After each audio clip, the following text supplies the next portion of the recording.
A powerful Roman official edict, believed to have come from either Tiberius Caesar, who was a Roman emperor at the time of Jesus' crucifixion and resurrection, or from Claudius Caesar, who ruled shortly afterward, was uncovered in Nazareth, the very hometown of Jesus Christ. In this episode, we shall cover this extraordinary archaeological artifact. What does the official edict really say, and its significance for the Christian belief in the resurrection of Jesus Christ? Also, in the recent years, some have questioned the validity of this discovery, and we shall respond to such criticisms from careful analysis of the evidences that we have from archaeology, history, and the Bible. Welcome to Discern Scripture YouTube channel. We post videos regularly on various topics that are related to the biblical world, its history, and its present relevance. We would really appreciate if you subscribe and help us reach a wider audience. Now, let's get on with the video. Nazareth inscription, discovery, text, and its significance. First, let's talk about the discovery in context. The Nazareth inscription is a Greek inscription on a white marble tablet measuring approximately 24 inches by 15 inches. The exact time and place of its discovery are not known. In 1878, it became an addition to the private Frohner collection of ancient inscriptions and manuscripts, but the details of its acquisition are unknown.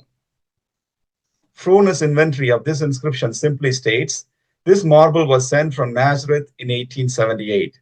This is all that is known about the time and place of its discovery.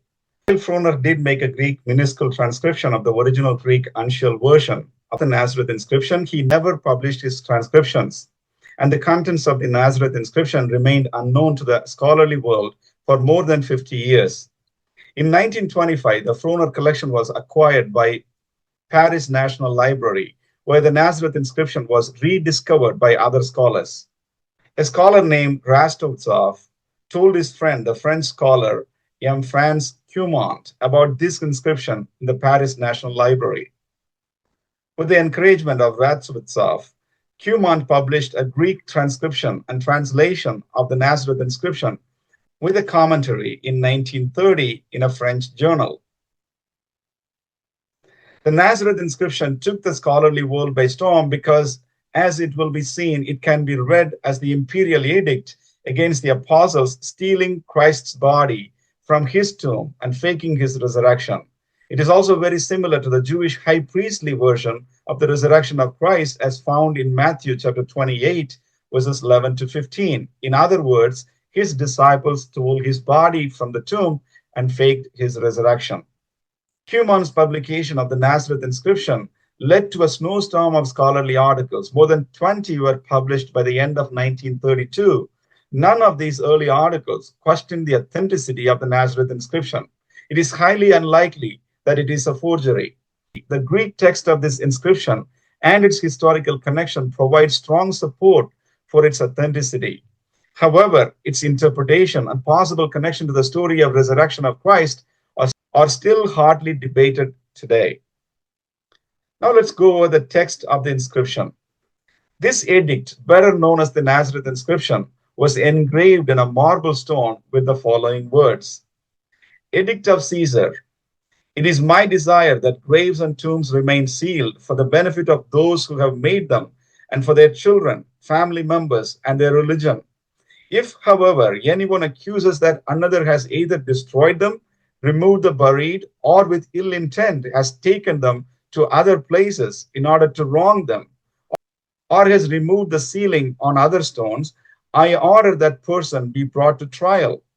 Just as a man should respect the gods, so also with regard to men, for all should respect the buried. It is therefore forbidden for anyone to disturb them. Should this edict be violated, the offender is to be sentenced to capital punishment on the charge of violating a sepulchre. The edict is written in 14 lines and rather fairly readable. It doesn't provide the name of the Caesar that issued it explicitly. If so, how it is dated? In fact, there has been a great deal of scholarly debate about the dating of the Nazareth inscription. The French scholar M. Franz Cumont, who first published the Nazareth inscription, dated it between 50 BC to 50 AD. He based his dating on this word edict, on the style of its epigraphy, the style of its ancient writing.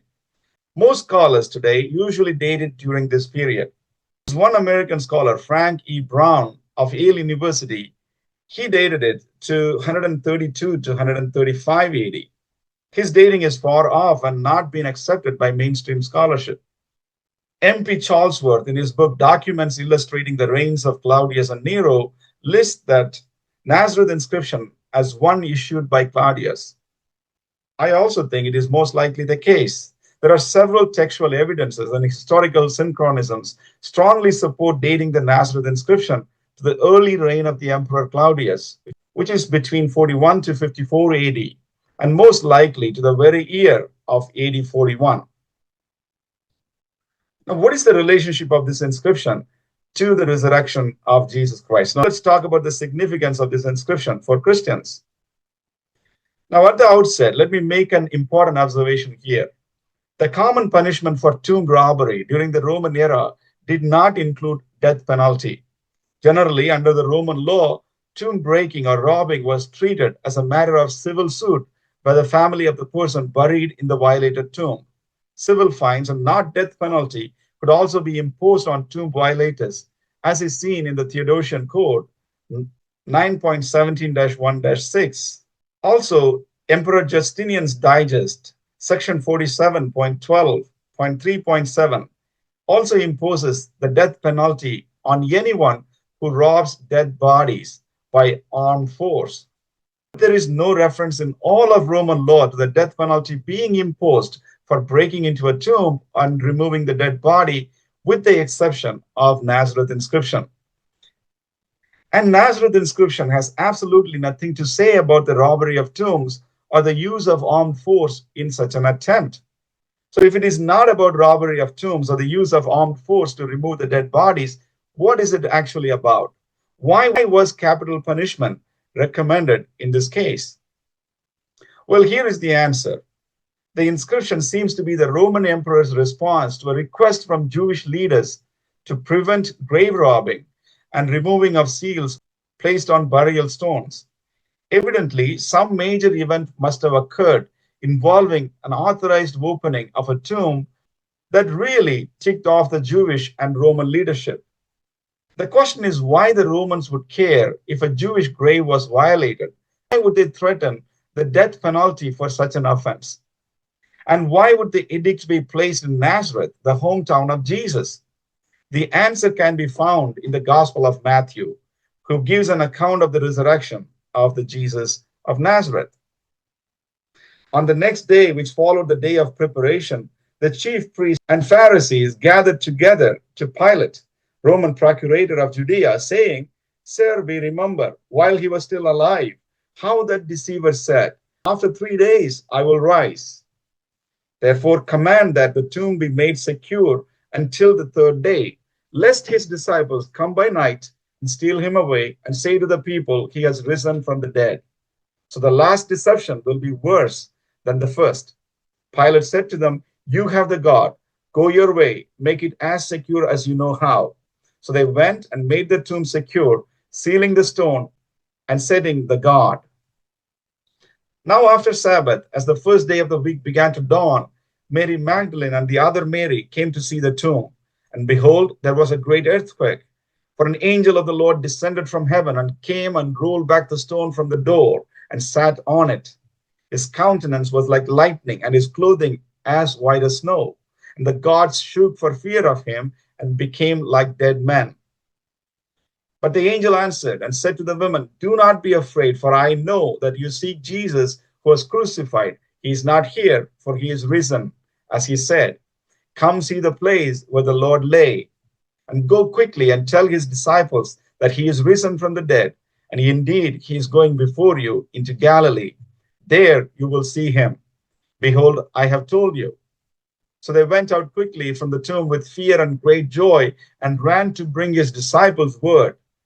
And as they went to tell his disciples, behold, Jesus met them, saying, "Rejoice." So they came and held him by the feet and worshipped him. Then Jesus said to them, "Do not be afraid. Go and tell my brethren to go to Galilee. There they will see me." Now, while they were going, behold, some of the guard came into the city and reported to the chief priest all the things that had happened.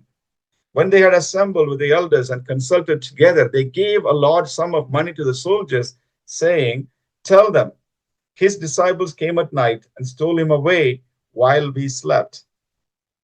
And if this comes to the governor's ears, we will appease him and make you secure." So they took the money and did as they were instructed. And this saying is commonly reported among the Jews until this day. Matthew chapter 27, 16 to 28, 15. Roman authorities were acting on the reports that the Jewish high priest invented about the Jesus disciples stealing the body of Jesus at night. They were responding to the specific event of Jesus' body being removed from the tomb, breaking the Roman rule. They were making a point to post it in the very hometown of Jesus himself, that is Nazareth. They were threatening the followers of Jesus with capital punishment for removing the body of Jesus at night. The Romans did not believe in the miraculous resurrection of Jesus, rather chose to go with the story of the high priest and the Jewish elites. Now let's discuss about the recent findings that claim the inscription is not about Jesus. Kyle Harper, a professor of classics and letters at the University of Oklahoma, and a group of researchers published that the original marble on which the edict was written came from the island of Kos. This island is located a short distance off the southwestern coast of modern Turkey. Researchers involved in the recent study proposed another interpretation of the inscription. They said the inscription is about Nikias, a king who ruled the island of Kos. Nicias of Kos ruled the island until his death around 20 BC. The Greek historian geographer Strabo identified him as a tyrant. After his death, the tomb and body of Nikias were desecrated by his own people. A Greek poet named Krinagoras of Mytilene had written about the desecration of Nikias. This is what he says: "Tell me not that death is the end of life, that the dead like the living have their own causes of suffering. Look at the fate of the Nicias of Kos. He had gone to rest in Hades, and now his dead body has come again into the light of the day. For his fellow citizens, forcing the bolts of his tomb, dragged out the poor, hard-dying wretch to punishment." Now, this is the conclusion the researchers present. The team behind the recent interpretation says the tablet was probably issued by Emperor Augustus to establish law and order in the Eastern Mediterranean in the years after he had defeated Antony and Cleopatra at the Battle of Actium, following the incident with Nikias' tomb. Based on two pieces of evidence, that is the origin of the marble to the quarry in Kos and the story about the desecration in the Greek sources, the authors of the recent study concluded that the inscription is about the desecration of the tomb of Nikias and it's not about Jesus. But not so fast. There is a lot of conjecture and inconsistency in the presented reinterpretation of the story. And let me highlight 5 of them. Now, here's a point to note at the outset. The research did not add or change the dating of the tablet. Of course, we have no reason to doubt that the marble originated in the island of Kos. Given that researchers only obtained a sample from the back of the slab, their research did not add any new information about the age of the inscription itself. Thus, the only conclusion based on the scientific research in this study is the origin of the marble. However, there are numerous reasons why this detail is not enough to invalidate the Nazareth inscription as being written in response to apostolic preaching on the resurrection. Let me highlight 5 reasons why I reject the conclusion of the recent study. First, no one should be surprised that the marble did not originate in Nazareth or anywhere else in Israel, for that matter. This is because, as this study admits, any marble in Palestine must necessarily have been imported, given the lack of local sources. Connecting the resurrection to Nazareth inscription is not dependent on the source of the marble in any way. Second, indeed, it has been well established that Kos and Israel had political and commercial relationship in the first century BC and 1st century AD. Surviving inscriptions of Kos mention both Herod the Great, who died about 4 BC, and his son Herod Antipas, ruled the region of Galilee from 4 BC until AD 39. Of course, Nazareth is located in Galilee. So it is unsurprising that marble from Kos might have ended up in Israel. There was a third, some of the wordings in the inscription doesn't seem to fit the case of Nikias, but it perfectly matches with the empty tomb of Jesus Christ. And here is a case in point. The Greek poet says this regarding Nikias' tomb. For the people of the city, pry to open the bars in his tomb. For his fellow citizens, forcing the bolts of his tomb. The italicized word in each statement is a translation of the Greek term okias. This word does not appear in the New Testament, but it is found in classic Greek literature, including Homer's Odyssey. It refers to the bolt used to lock the door. The tomb of Nikias had a locked door that the citizens of Kos had forced open to retrieve his remains. But the Nazareth inscription doesn't refer to any bolts or bars of door. Instead, it refers to sepulchre sealing stones. It is important to note the fact that sepulchre sealing stones have only been found in Israel. A scholar named Billington, this is what he says. There is no archaeological or documentary evidence that tombs with sepulchre sealing stones were ever used by Gentiles in the Roman Empire. It simply means the inscription cannot be about the Nikias from Kos. It's about Jesus Christ. Fourth, the new study connects the inscription with Caesar Augustus. However, several words and phrases in the Nazareth inscription are very similar to the terminology used in other rescripts of Claudius' edict. Furthermore, the use of the phrase decree of Caesar at the very beginning of this edict argues for a later period than Caesar Augustus. In other words, for a later period when the name Caesar had become established as a synonym for the emperor, just as it is used in the New Testament by both Jesus and Jews. It's most likely it was written during the reign of Claudius Caesar. Finally, the notion that the inscription was written in response to events on Kos makes little sense considering the historical views about their former tyrant. Nikias is believed to have allied himself with Mark Antony and Cleopatra in their civil war with Octavius, who later became Augustus. Their naval forces were devastated by the future emperor at the Battle of Actium in 31 BC.